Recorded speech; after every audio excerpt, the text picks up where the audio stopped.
Bom dia, boa tarde, boa noite, sejam bem-vindos a mais um vídeo aqui no canal. Eu me chamo Abner e no vídeo de hoje a gente vai iniciar uma playlist onde a gente vai desafiar a nossa curiosidade nos cozinhando em relação aos animais.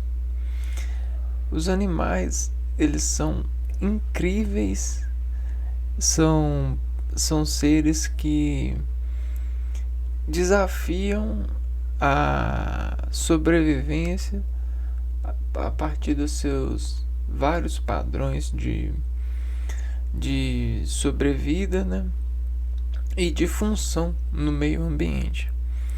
E nós, seres humanos, nos derretemos sobre eles porque nós ficamos procurando neles as desintegrações que eles regem no meio a partir dos seus ofícios, né? Da graça que lhes tem de utilizar as fontes naturais para sobreviverem e serem felizes dentro desse comprimento de sobrevivência. Algo que nos desafia em entendimento. E sobre esse caráter e essa observação nos apegamos tanto que criamos elos de função. Ou seja, a gente desequaciona a graça aprendida a partir desses animais e aprende com eles, equacionando aquilo que eles nos transmitem em nós e no nosso organismo. Isso é incrível. Então, existe uma arte de cozinhar dentro dos nossos sentidos. E aí essa intelectualidade nos intera e faz com que a gente recompense a partir desses pulsos de pensamento e de variações organológicas.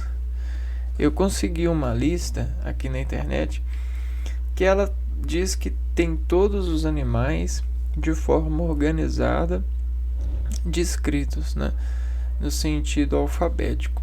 E a organização é algo que eu gosto bastante, né? E aí o que eu tô querendo fazer nessa playlist? Eu tô querendo começar a montar vídeos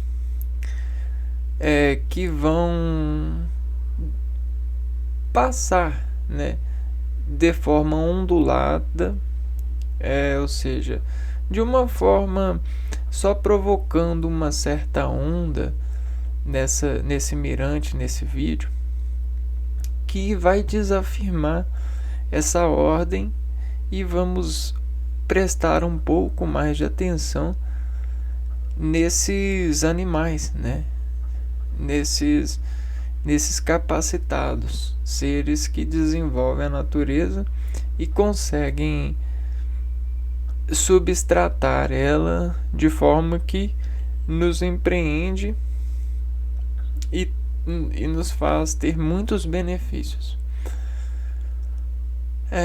Como eu falei, o que a gente vai fazer? A gente vai tentar cozinhar esses animais como um peito de frango mesmo, né?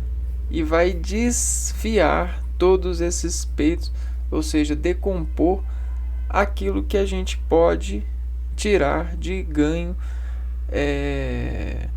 trabalhando esse tempo sobre esses vestígios, né?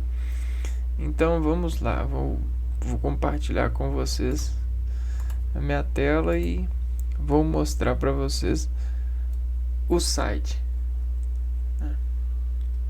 É esse site aqui, ó. Animais de A a Z em ordem alfabética, toda a matéria. Então eu consegui uma lista aqui com todos os animais. E aí você não precisa de ter formação nenhuma na área, né? Até eu não tenho nenhuma formação. O que eu enamoro é as características que me dão apreendimento, né, de importância. E aí trabalhando essa esse enamorado de visões, a gente consegue sentir uma associação, um diferencial de atenção, de olhar. Vejam só, nós temos esses animais que começam com a letra A, e aí depois começam animais com a letra B, animais com a letra C. Então, a proposta desse vídeo é ver, então, começar a ver os animais começam com a letra A. E o primeiro é a abelha, né? Então, vamos desapertar essa abelha aqui no nosso entendimento, utilizando o auxílio da internet. Então vamos lá, vamos ver visão geral.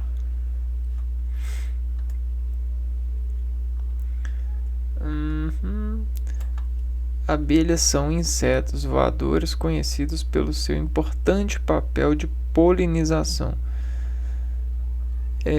Pertencem à ordem Hymenoptera da superfamília Apoidea, subgrupo Antrófila, e são aparentados das vespas e formigas.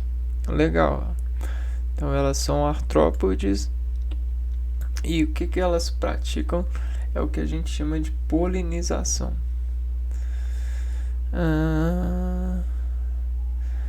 O nome científico é Antrofilia,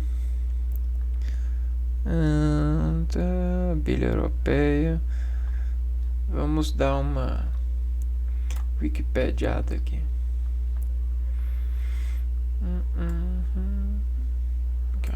Reino Animalia, filo Arthropoda, classe insecta, ordem Hymenoptera, subordem Apócrita, infraordem Aculeata e superfamília Apoidea. Então a gente tem várias famílias de abelha, ó. Vamos dar uma investigação.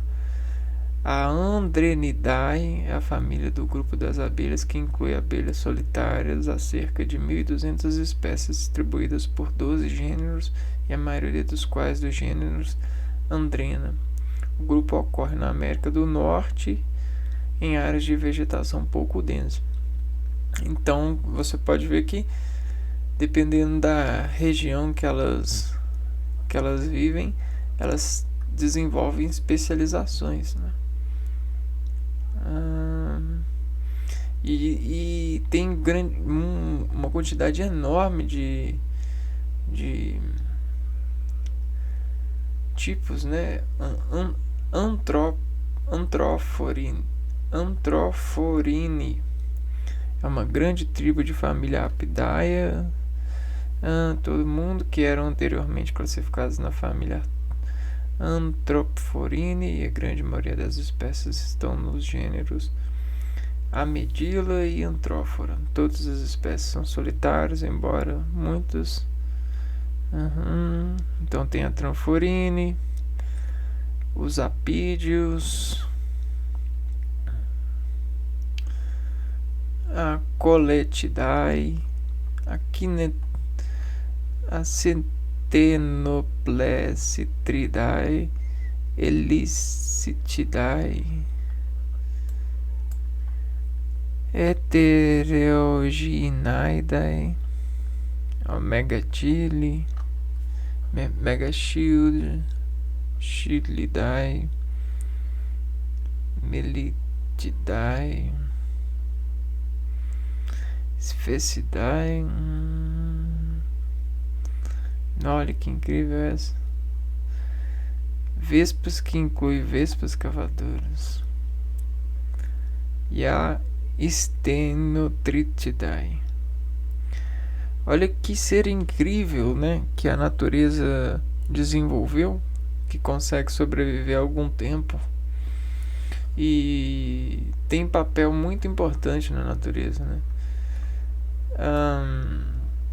Imaginem como que funciona como que é dirigir uma abelha, né? Então vamos ver aqui o que. Representante conhecido da. É uma abelha social de origem europeia, oriundo do Velho Mundo.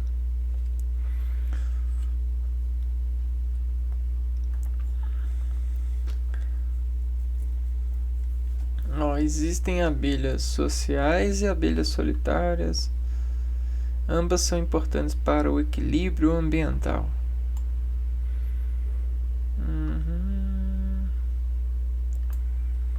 Elas se alimentam de néctar e pólen. Uma fonte de energia, os últimos.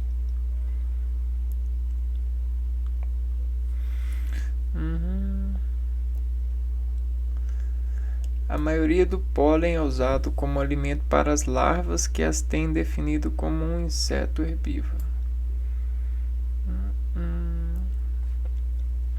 A polinização que as abelhas fazem é importantíssima, tanto ecologicamente como comercialmente. O declínio em abelhas selvagens aumentou o valor da polinização por colmeias geridas comercialmente de abelhas malíferas. Então elas variam em tamanho,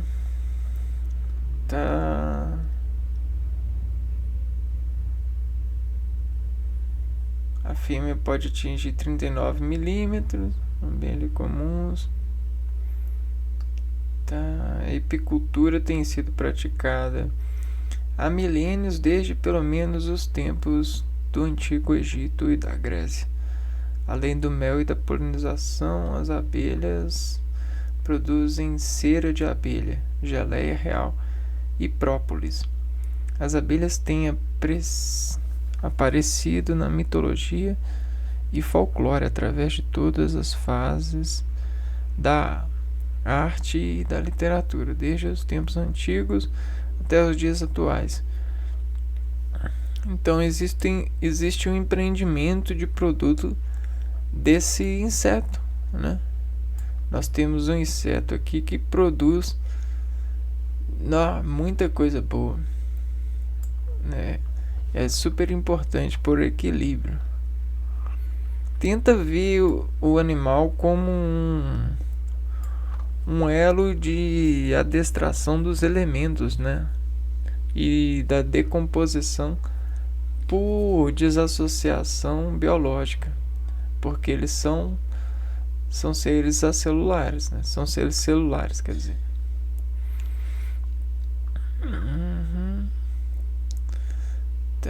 Diversidade. A maior parte das espécies de abelhas solitárias não fabricam mel nem constroem colmeias. Todas têm, no entanto, um papel muito importante na polinização.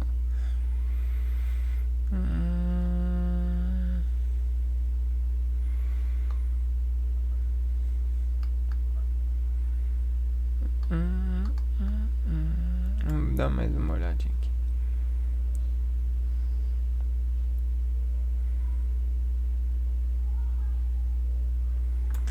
Já os adultos alimentam mais do néctar.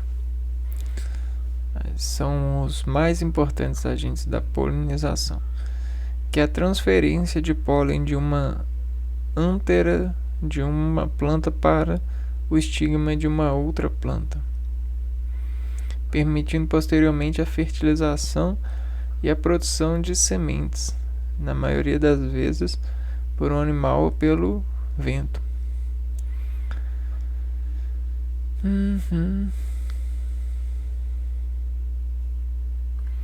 Legal.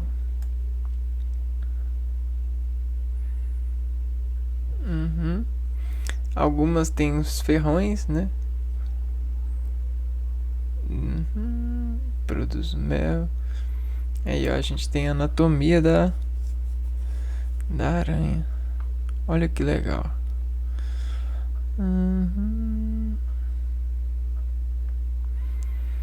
Língua. Ó, língua, mandíbula inferior, orifício do tubo excretor da glândula da mandíbula posterior, glândula da mandíbula frontal, cérebro. Ó, o cérebro da abelha. Os células vários. Que bacana. E aqui a gente já tem tudo falando, ó. Ferrão funcional não existe nas abelhas da tribo Melipone.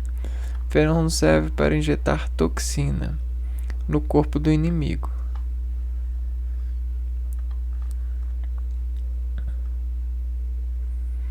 E já a rainha utiliza o ferrão para manipular os ovos. E na postura de duelar com outra rainha. Legal. Vamos ver sobre sistema de defesa. A abelha operária, preocupada com sua própria sobrevivência, é encarregada da proteção da colmeia. Tem um ferrão e tal. Ó, o homem que picado pela abelha, como é que fica? Fica todo toxicado. Toxina de abelha. Vamos ver sobre essa inteligência aqui, ó. Os estudos da inteligência em abelhas têm demonstrado, assim como outros insetos, que tais animais são dotados de um aparato cognitivo capaz de lhes proporcionar diversas ações que podem ser compreendidas como sinais de inteligência, impressionando os cientistas. Existe também outra peculiaridade encontrada nas abelhas no que diz respeito às referências que elas tomam para comunicar às outras abelhas da colmeia, onde encontrar uma fonte de alimento. Esses minúsculos, mais inteligentes insetos voam em forma de 8, tomando como ponto de referência a posição do Sol, para que as outras sigam de forma semelhante e encontrem a comida. Esse movimento se caracteriza por ser uma espécie de vetor, demonstrando assim a evoluída capacidade cognitiva das abelhas. Na verdade, essa cognição ela está muito embasada na geometria dos corpos, né? Apesar de contarem com o cérebro de 1 milhão de neurônios, em comparação aos cerca de 100 bilhões do cérebro humano, pesquisadores atestaram que as abelhas são capazes de reconhecer rostos das mesmas formas que nós, de aprender e a distinguir cores, padrões complexos e contar até 4.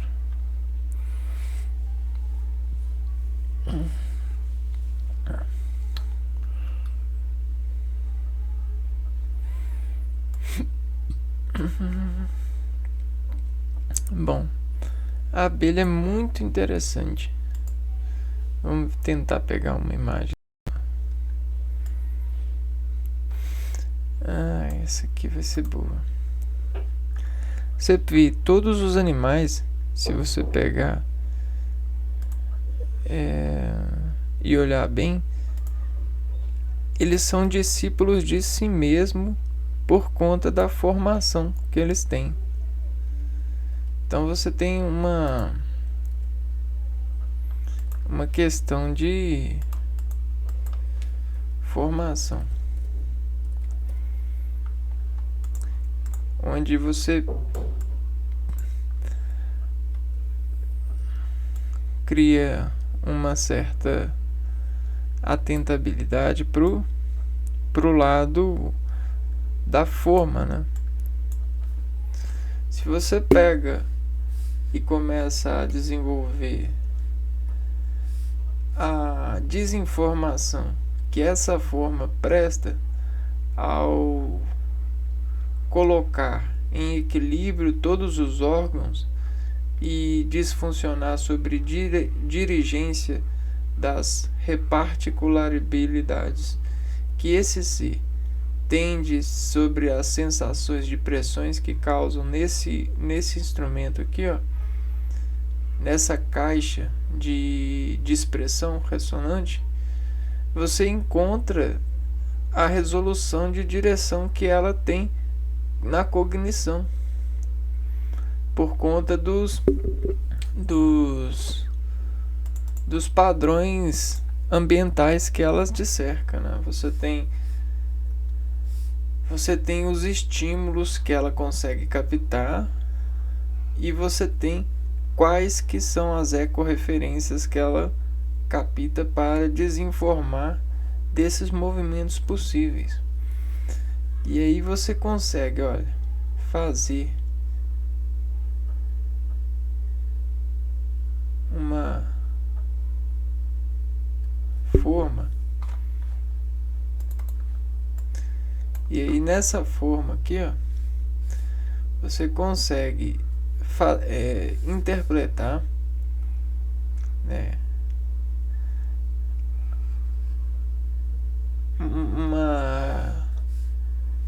um estado de movimento, né?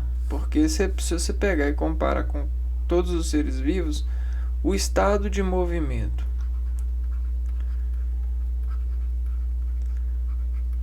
sobre um meio, né, desapreende o ser sobre as motivações que ele colhe de falta de movimento, de descontração de movimento. E aí tudo isso vai colocando nessa forma improvisações de sentidos. E aí nessas instalações de improvisações de sentidos, ela vai intuitivamente desacordando a sua condução motriz de se atender, sentindo essa ecorreferência de experiências aprendidas. E aí ela consegue operar. Só que como a gente tem a repartição por familiaridade, você tem o aprendizado coletivo por conta da coletividade formar a adversação nesses sentidos, até porque você tem a indexação da sensação sendo desampliada, né? E aí olha só, quando você tem essa desampliação, é como se você colocasse uma forma para um plano e aí reduzisse o dano dessa forma. Isso é construção coligativa entre essas informações que desenvolvem essa formação nesse sistema que opera aprendendo aquilo que lhe serve ser dentro dessas suas capacitâncias. E como ela não pratica a competição, ela não se preocupa com devoção de classe de pontos, né, de pontuações. Ela simplesmente é eficiente por crédito de ser animais, né, sempre mais sobre a instrução da natureza. Agora a gente vai ver o segundo animal, a Ixodida, o ácaro.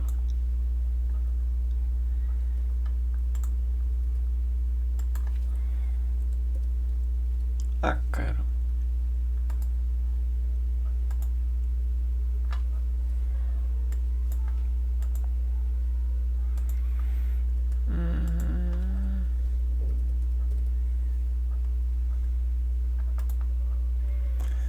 Vamos ver aqui o ácaro. O que o ácaro é de animal?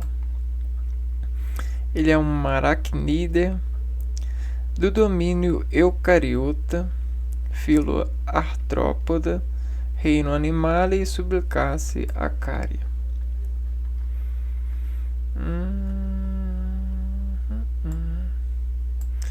Bem estranho, né? Ácaro. bem pequenininho, ó, entre 0,25 a 0,75 milímetros. E aí a primeira pergunta que vem, como é que isso consegue viver, né? É nanopartícula para lá. Embora existam espécies ainda menores. Os carrapatos são os que alcançam maior tamanho, chegando a 3 centímetros. Então o ácaro é menor que o carrapato ainda.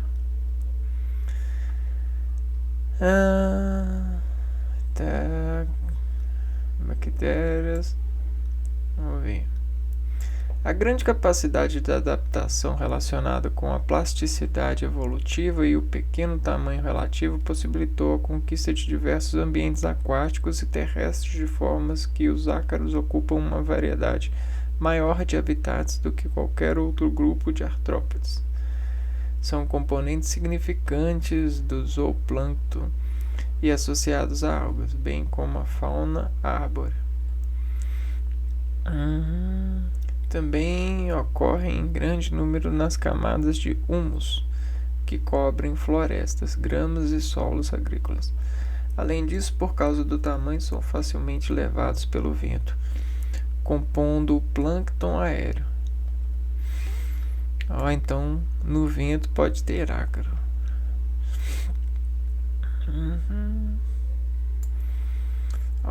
No ácaro a gente tem o gnatossoma e a idiossoma. Divisão morfológica. Anterior, semelha-se à cabeça generalizada. É como se fosse a cabeça, o gnatossoma. Deixa eu ver.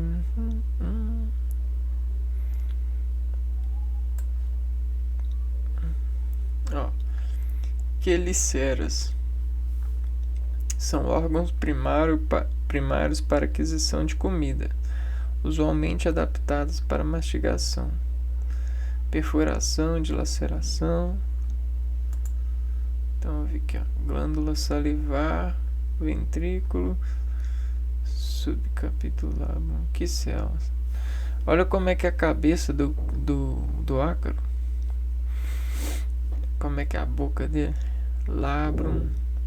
E aí ele também tem uma faringe que ajuda no processo da deglutição. O esôfago que leva e sobre peristalse o alimento. Legal. Olha onde que fica a glândula. Caraca.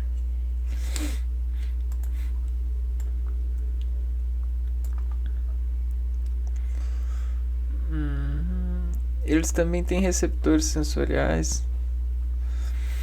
semelhantes às antenas dos insetos.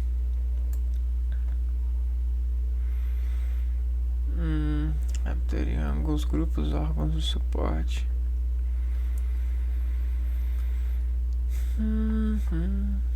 Palpos. O que é isso? Idiossoma. O idiossoma em ácaro compreende toda a região posterior do corpo, consequentemente assume função paralela às do abdômen, tórax e partes da cabeça dos artrópodes. Entendi. Com exceção do prostigma, subordem de ácaros, e astigmatina. Astigmatina são agrupamentos taxônicos, espécies de ácaro. Duas subordens dentro da ordem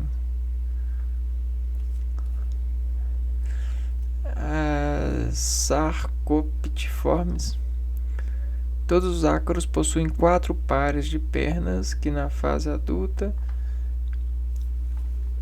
e 3 na fase larval. Essas pernas podem ser utilizadas para andar e escalar com a ajuda de garras tarsais e púvilo, e podem estar adaptadas para a natação nas espécies aquáticas. Órgãos sensoriais estão presentes na região do idiossoma, podem ser quimiorreceptores, termorreceptores, higroreceptores, fotorreceptores e mecanorreceptores. Este último sendo mais comum. Nossa, que legal. Eles também têm vários tipos de receptores. São cerdas táteis simples que se ligam à musculatura associada a um complexo de células receptoras, que transmitem um sinal das cerdas ao sistema nervoso central.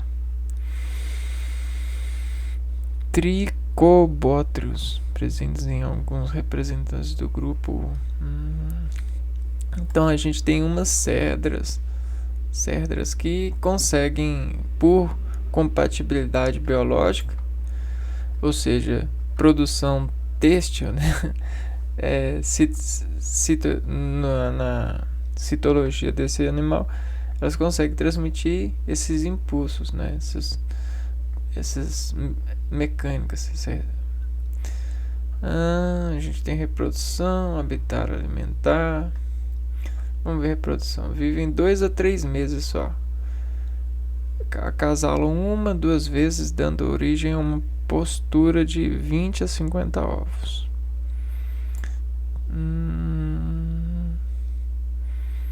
Primavera e outono, os ácaros são frequentemente responsáveis por quadros de alergia respiratória, como rinite alérgica e asma. Esses casos são o nosso vilão aqui, ó. Dermatofagoides. É um gênero de ácaros da família Pyroglyphidae, presente na poeira intradomiciliar em todo o mundo. Existem 2 espécies mais prevalentes no Brasil: a Dermatofagoides pteronicinus e D.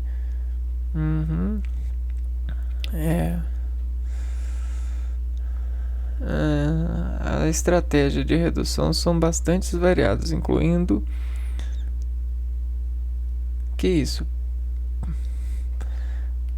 partenogênese ou reprodução sexuada.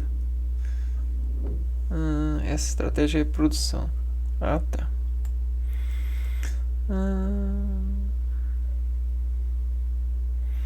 Não quero saber sobre o sistema reprodutor. Ácaros apresentam uma alimentação muito diferenciada entre os grupos, podendo ser parasitas de vertebrados, invertebrados ou plantas. Além disso, alguns grupos são predadores de fungos e bactérias. O tipo de alimentação depende da forma e função das queliceras e do trato digestivo. Dessa forma, as principais estratégias alimentares são parasitismo, fitofagia, micofagia e saprofagia.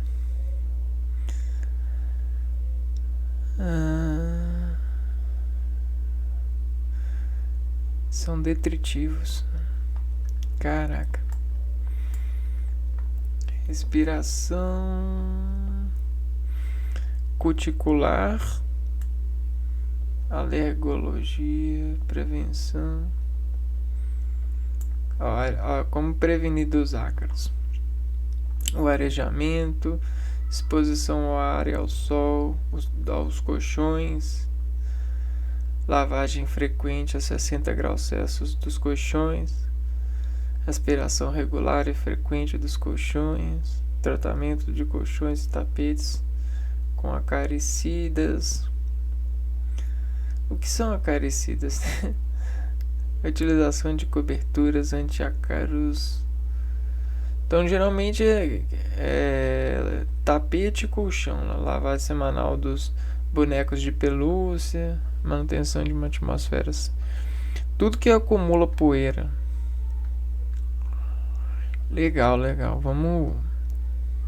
Aqui, domínio eucariota, reino animalia, subreino metazoa, filo artrópoda, subfilo Chelicerata e classe aracnídea.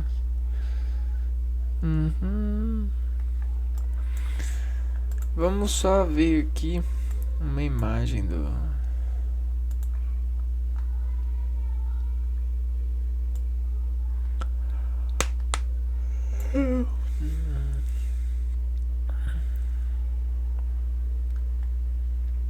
Olha, é bem pequenininho mesmo.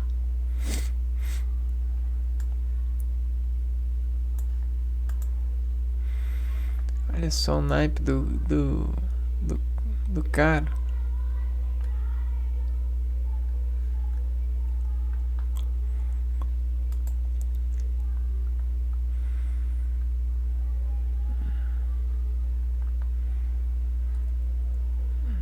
Que ela tá falando que é o animal mais rápido. Sei não, né?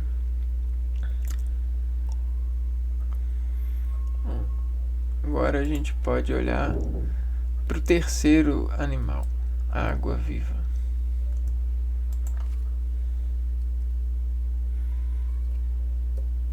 Água-viva.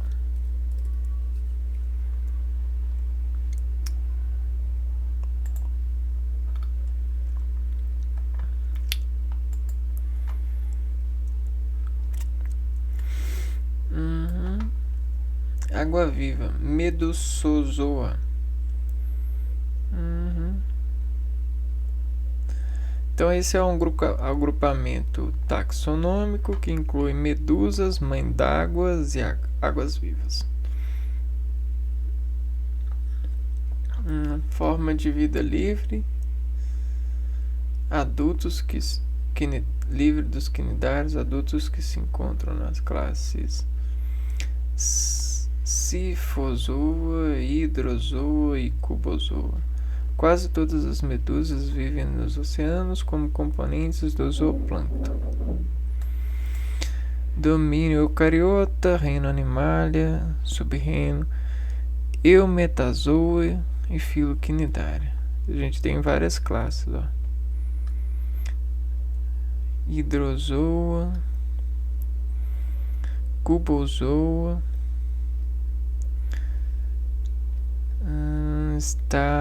Staurozoa. Vamos ver. Como todos os quinidários, o corpo das medusas é basicamente um saco com simetria radial.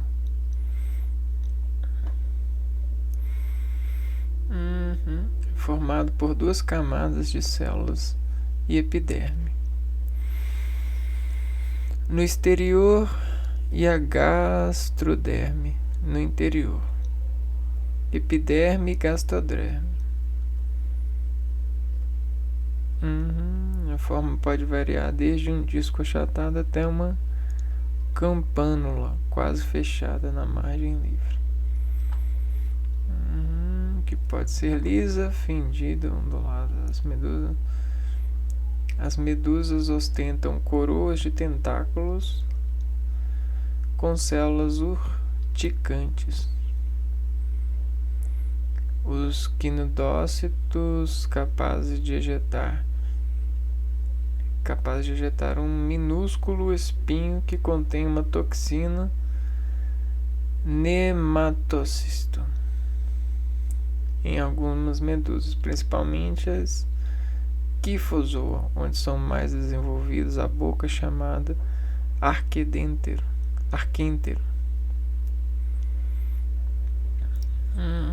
Munidas de tentáculos também com células picantes, por vezes um véu chamado de manubrio. Tá?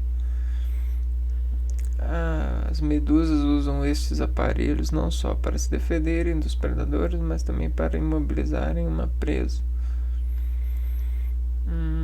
Ontogenia e reprodução. Algumas espécies de quinidário passam por várias fases e a metamorfose durante o seu ciclo de vida.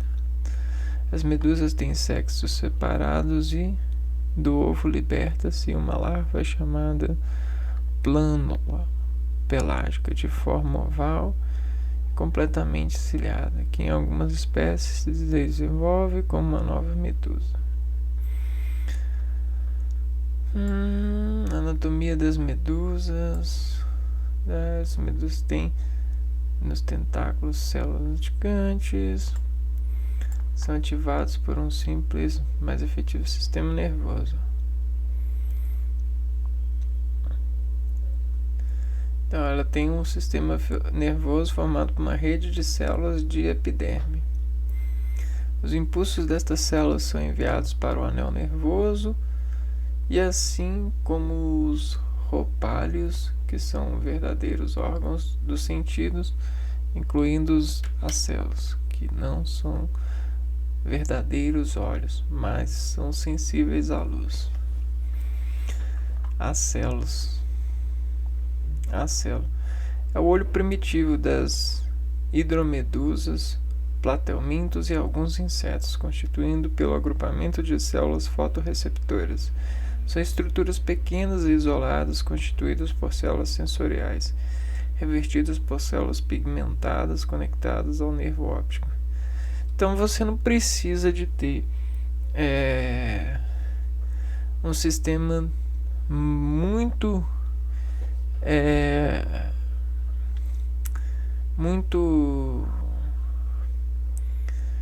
fotorreceptivo para poder enxergar, né? A partir de poucas células fotorreceptoras, você já consegue utilizar e ter um aparato, até porque se um organismo economiza no desenvolvimento da visão, ele aumenta o desenvolvimento de uma outra sensação, né? De uma outra recepção ao meio. A luz, migrações para aproveitar a luz solar. Então elas têm um aparato de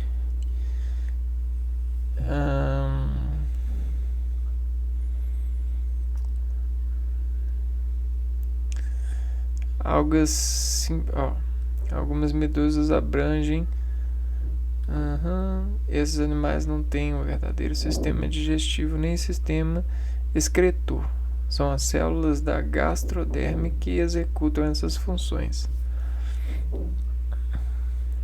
Legal.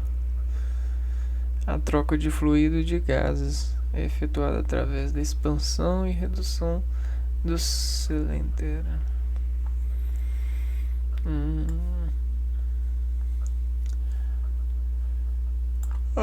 Importância para o ser humano. Algumas medusas são utilizadas para alimentação.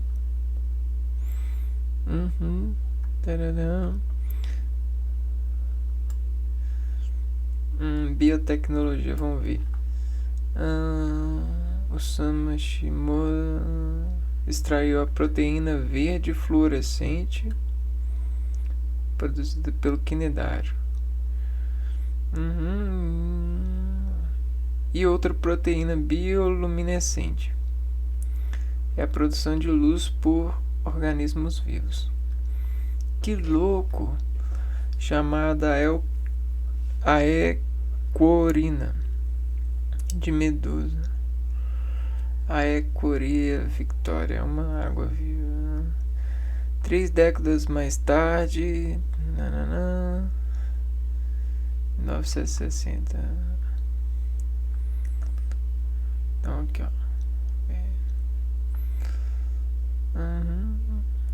esse cara aqui, Roger Tessin, da Universidade de Califórnia, San Diego, manipulou a GFP para obter outras cores de fluorescência para uso como marcadores. Em 2008, o Prêmio Nobel de Química foi atribuído ao Osamu Shimura pelo seu trabalho com proteína verde fluorescente, GFP, Green Fluorescent Protein. Que legal, cara. Vamos ver aqui mais alguma coisa. Então você tem utilizado essa proteína dessas águas vivas para biomarcadores.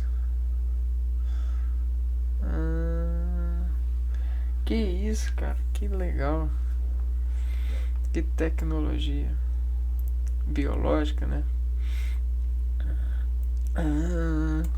Que isso? Aquariofila. Geralmente com o fundo azul. Não, então elas são como se fosse. Elas são utilizadas como lâmpada.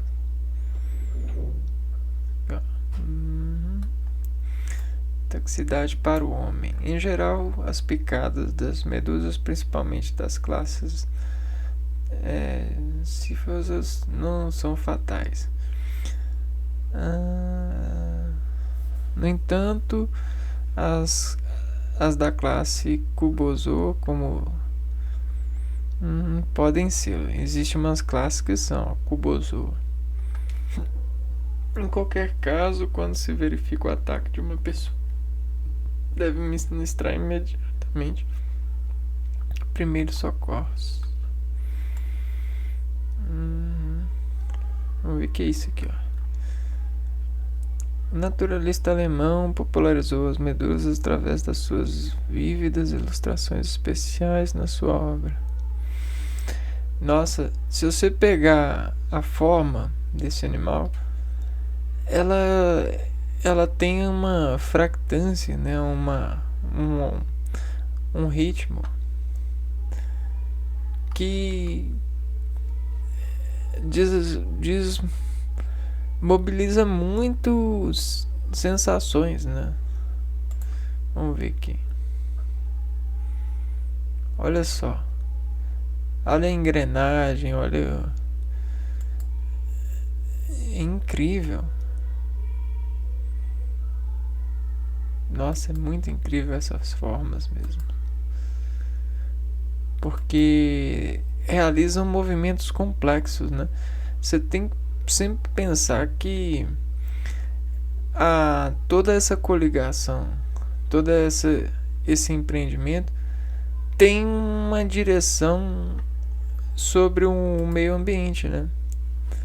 E aí, o que isso quer dizer? Quer dizer que todas essas adaptações são para confrontar melhor o meio ambiente. Essa é a arte da guerra desses empreendimentos, né? Você tem a convolução, ó. Você tem a convolução por base de arterificar um meio sobre suspensão descrita de riscos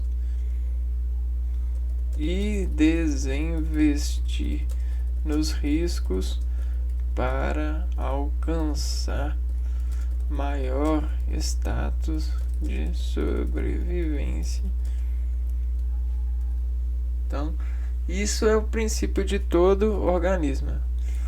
Todo organismo vivo se apreende desse sentido, né?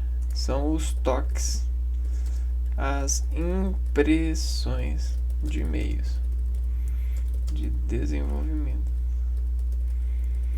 Porém, a gente acaba sobre esse desafio isolando, praticando a ignorância. Mas ela sempre está lá, esse princípio.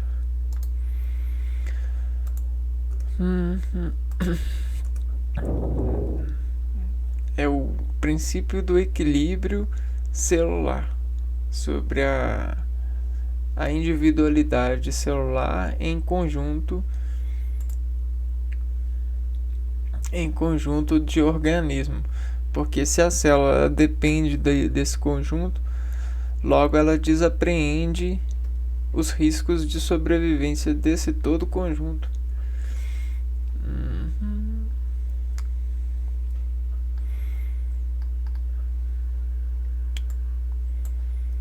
Então, próximo animal que a gente vai ver é a águia.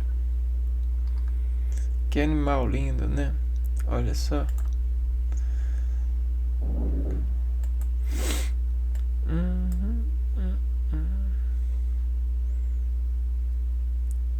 Espécies representativas: águia de cabeça, águia real, gavião real, águia rebalva, pipargo gigante,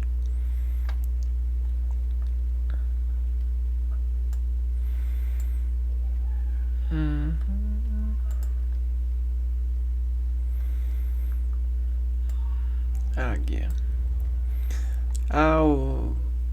Ao termo, família Acipitridea, Deus, Acipitrídeos, família de aves que inclui a maioria das espécies de aves de rapina diurnas. Vamos ver aqui, ó. Reino Animalia, filo Chordata, classe de aves, ordem Accipitriformes, família Accipitridae, família de aves que inclui a maioria das espécies de aves de rapina diurna. Chordata constituem um filo dentro do reino Animalia que inclui os vertebrados, os anfioxos e os são caracterizados pela presença de uma simetria bilateral. Notocorda.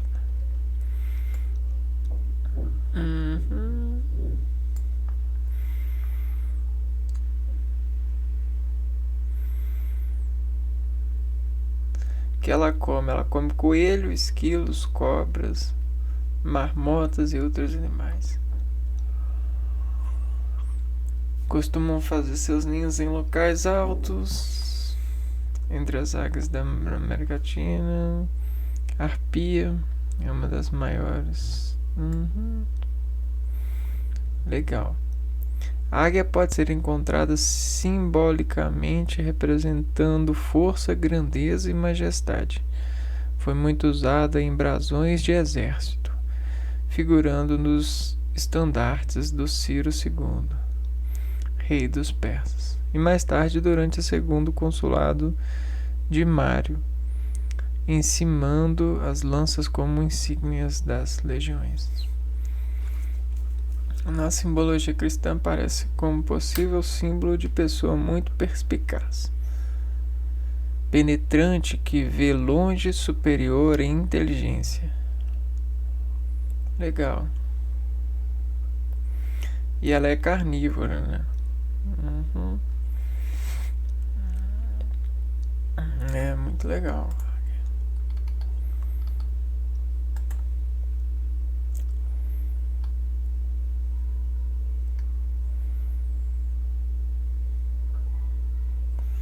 Olha que imagem linda. Caraca.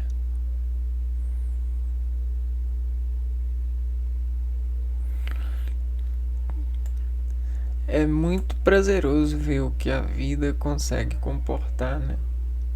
E fazer parte dela, sabe? Ter inteligência para admitir que somos parte disso chega a ser alucinante. Bom, e o próximo animal que a gente vai falar é o albatroz. Eu não vou ficar escrevendo aqui. Albatroz. Vamos ver aqui. Os albatrozes é o termo utilizado para fazer referência a um grupo de aves marinhas oceânicas. Esse animal passa grande parte da sua vida em mar aberto, visitando ilhas ou áreas costeiras. No momento de reprodução e para cuidar dos seus filhotes, possui asas longas, estreitas, bico forte e pés com membranas interdigitais.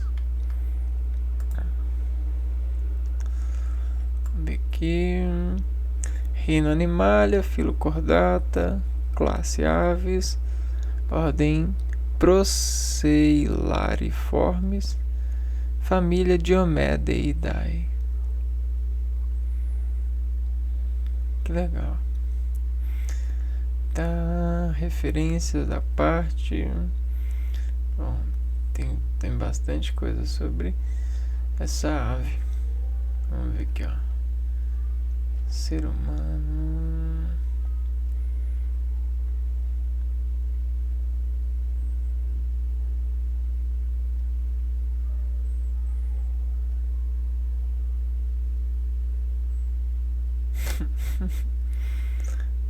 Tá, espécies. Caraca, tem muitas espécies. Grandes albatrozes.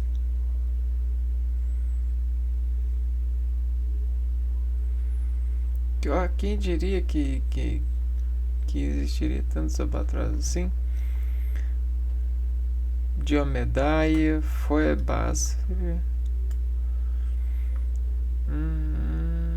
Piaus.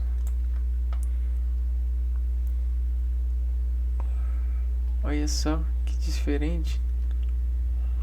São pequenos albatrozes do gênero e existem duas espécies, piau preto e piau. A especialização de aves é muito grande.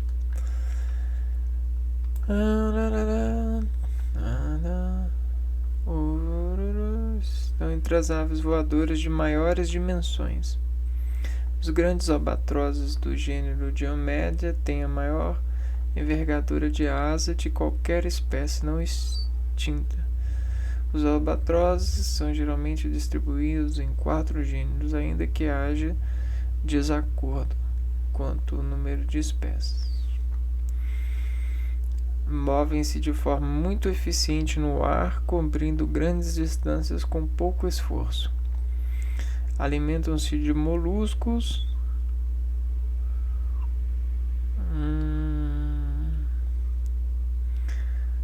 como lulas, peixes e krill. Para isso, tanto podem limitar-se e recolher animais mortos, como capturar o seu alimento.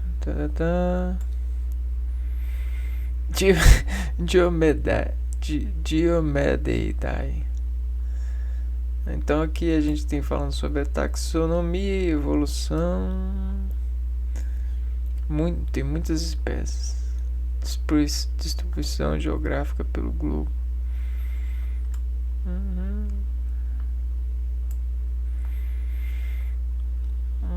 Também tem sido gigante debate. E aqui a gente tá falando de uma coisa que é mais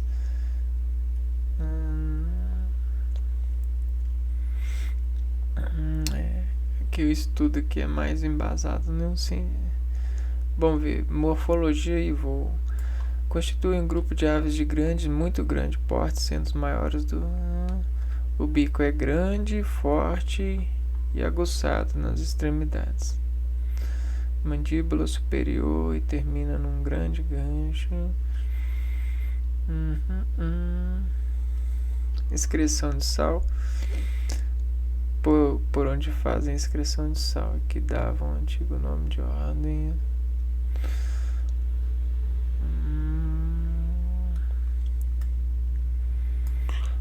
Olha dos albatrozes com este. Ah, tá, eles conseguem deslocar. Então, alguns albatrozes desenvolveram uma facilidade de deslocar também no solo. Apesar de todo alimentação, reprodução. Se for peixes, tá, reprodução.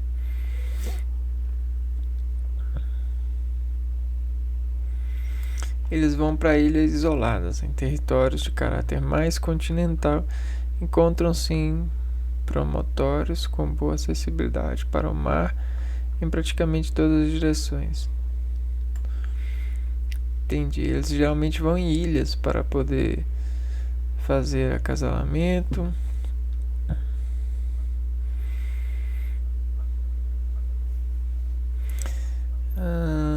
sua idade sexual é depois dos 5 anos de idade.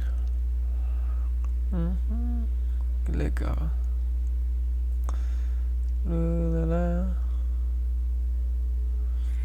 E tem muitos textos aqui.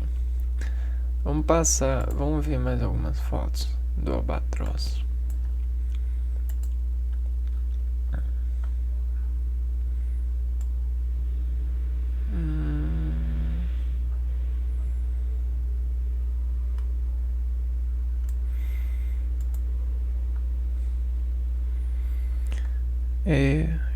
Caraca. Olha o tamanho da asa. Super grande.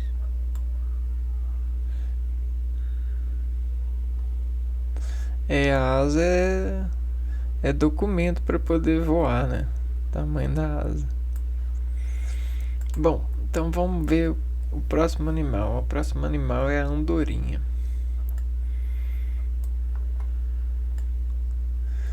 A andorinha. O que a gente veio falar da andorinha? Pouco, né? Aqui, ó.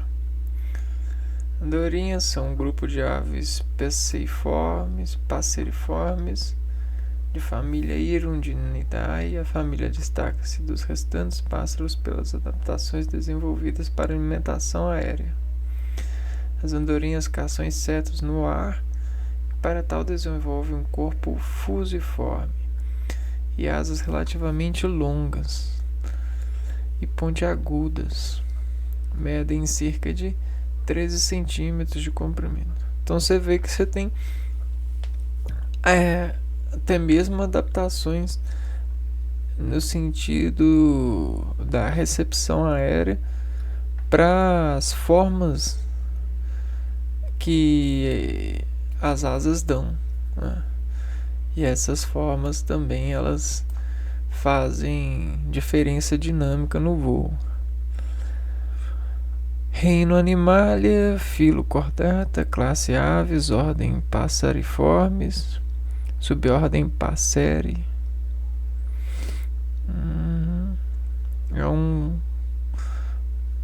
Que reúne as aves com órgão vocal desenvolvido para emitir várias notas de sons, assim são usualmente chamados de pássaros.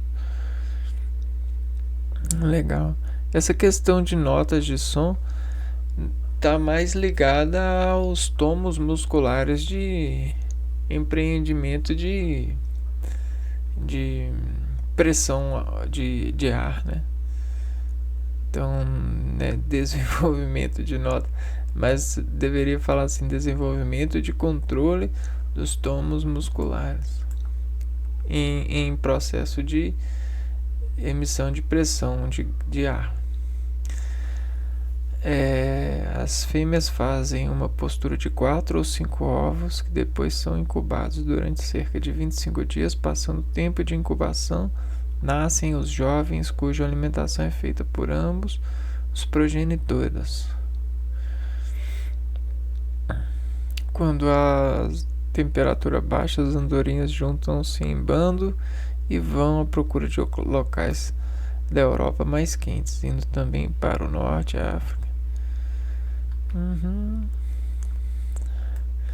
Então tá aí uma boa explicação para a grande variação de famílias de pássaros, de andorinhas, né? Essa intermitente busca por ambientes melhores. Então a busca leva à perfeição. Vamos ver algumas andorinhas.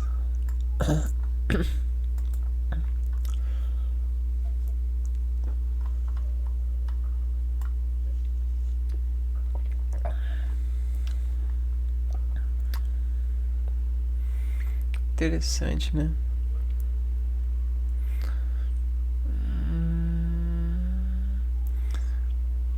Para quem acredita em vida após a morte, amanhã pode ser você, né? Lá, pousando para uma foto.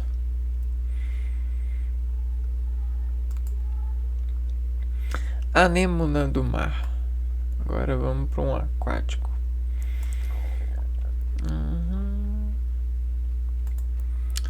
Vamos ver aqui a anêmona do mar. Os actiniários são antrozoários solitários sem nenhum esqueleto, com septos em ciclos hexâmeros e geralmente com 2 sifonóglifos. Inclui gênero como Eucampoides, né? Cara, será que tem uma relação de conteúdo no Wikipedia com conteúdo de acadêmico, de pessoas pesquisando? Bom, parece que sim. Então esse actiniária, o anêmona do mar, ela é domínio eucariota, reino Animalia, filo Quinidário, classe Antrozoa, subclasse Hexacoralla.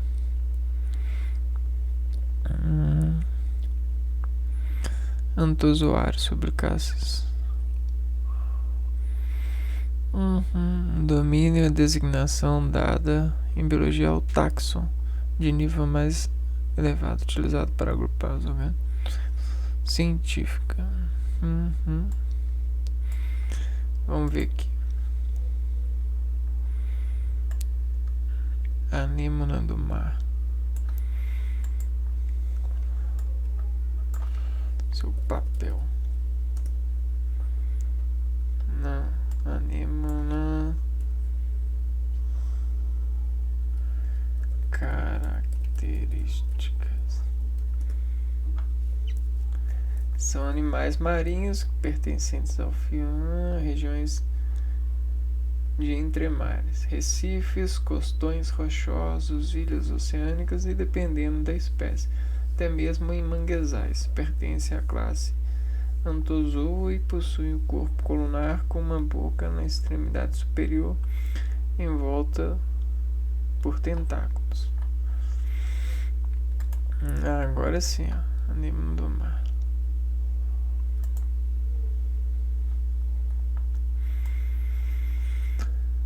Olha só, tipo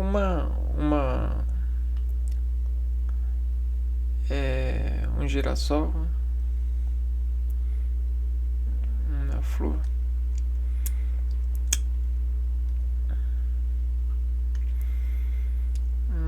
Predadores marinhos se parecem com flores coloridas, assim elas vivem no fundo do mar e são conhecidas pelos seus longos tentáculos. Entendi.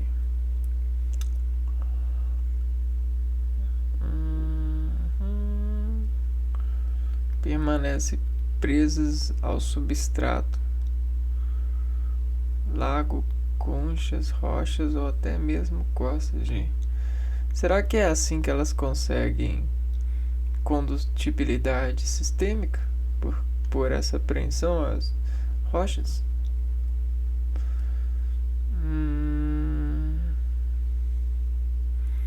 Então elas têm 2 tipos de reprodução: assexuada e sexuada.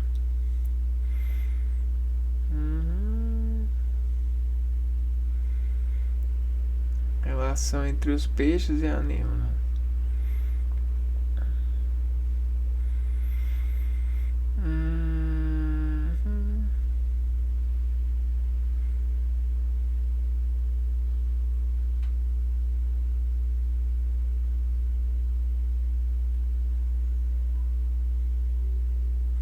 Então tem tipo uma proteção em troca de comida.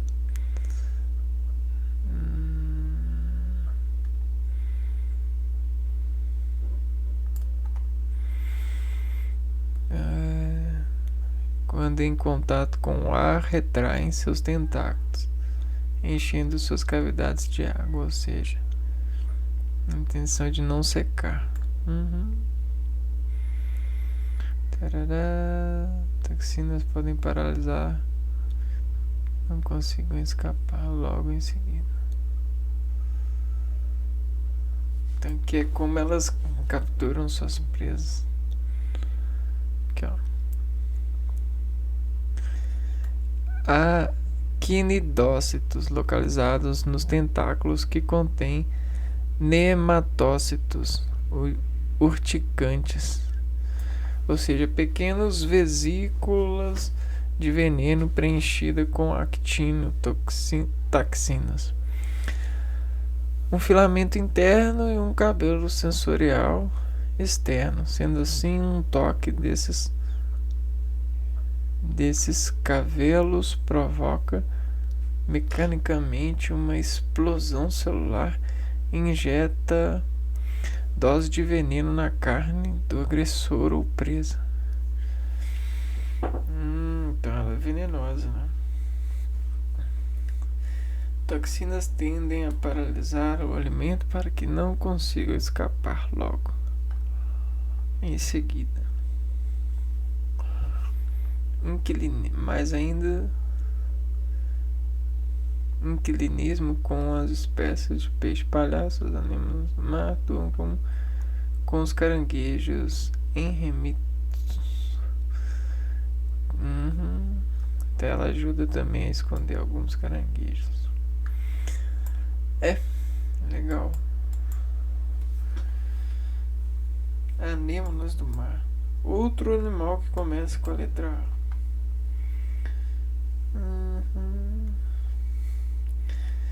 Então, nesse vídeo a gente viu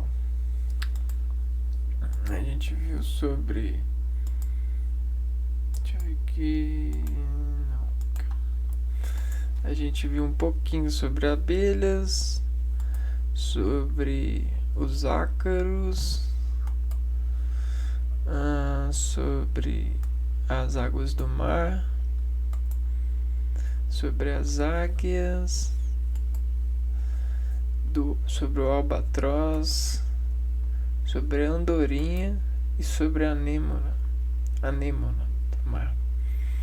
E aí no próximo vídeo a gente continua falando sobre os animais com a letra que começa com a letra A, para aprender um pouco, se contaminar um pouco dessas especializações do meio ambiente. E aí brindar um pouco nossa rima cerebelar, né, com essa graça, até porque a gente precisa agradecer muito a eles por todos os desenvolvimentos que a gente tem em vida, né? Esses animais são incríveis formações da natureza e são graças a eles que eles conseguem esse desenvolvimento, por conta deles lutarem por suas sobrevivências, né? Incrível. E é isso, né? A gente se vê no próximo vídeo. Um abraço para vocês. Fui.